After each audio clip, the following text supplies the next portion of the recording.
শুভ দুপুর বন্ধুরা, আশা করি সবাই ভালো আছো প্রতিদিনের মতো। যে যেখান থেকে দেখছো বন্ধুরা, আর তোমাদের ভালোবাসায় আমিও ভালো আছি।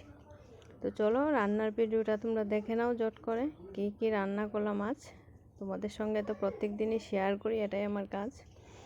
আর দেখো, প্রথমে মসুর ডালটা কালো জিরে ফোড়ন দিয়ে ধনেপাতা দিয়ে রান্না করে নিয়েছি।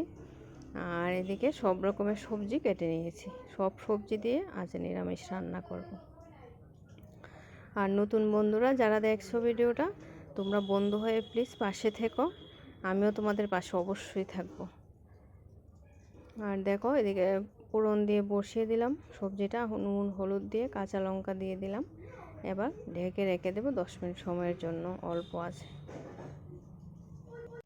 শীতের দিন মানেই সবজি শাক বেশি করে খাওয়ার দিন। এই সময় কিন্তু অনেক রকমের সবজি পাওয়া যায়, শাকও অনেক ধরনের হয়।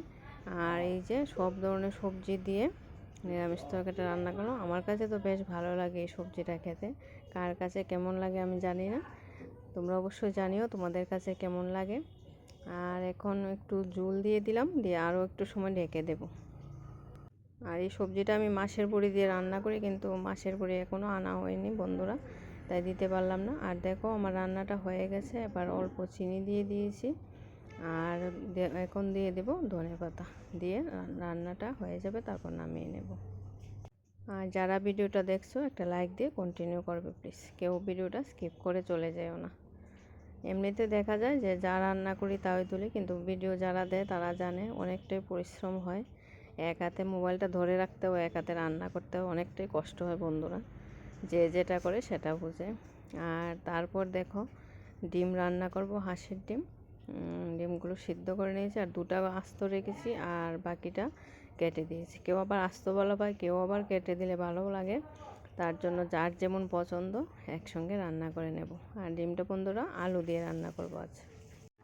দেখো বন্ধুরা, ডিমটা ভাজা হয়ে গেছে, এবার তুলে নেব। আর এই তেলের মধ্যে দিয়ে দেব আলুগুলো ডুমো ডুমো করে কেটে রেখেছিলাম। এবার আলুগুলো একটু নুন হলুদ দিয়ে ভেজে নেব, তারপর ডিমের ঝোলটা রান্না করে নেব। যদিও কথা বলি, কিন্তু বলার কিছু নেই, রান্নাগুলি সাধারণ রান্না, সবাই রান্না করে সবাই খায়, তবুও বলতে হয় বন্ধুরা। কী করব, পেজে তো আর গান ব্যবহার করা যায় না, তার জন্য শুধু শুধু মিউজিক ছাড়া ভিডিওটা তো ভালোও লাগবে না, কথা বলতে হয় তার জন্য। আর এমনিতে রান্না করার সময় যেই সাউন্ড থাকে, সেই সাউন্ডে যদি ভিডিও দিই তাহলে কেউ আর ভিডিও দেখতে পারবে না। কারণ আমাদের বাড়িতে অনেক লোকজন, আমরা একসঙ্গে থাকি সবাই, অনেক আওয়াজ, অনেক ধরনের আওয়াজ হয়।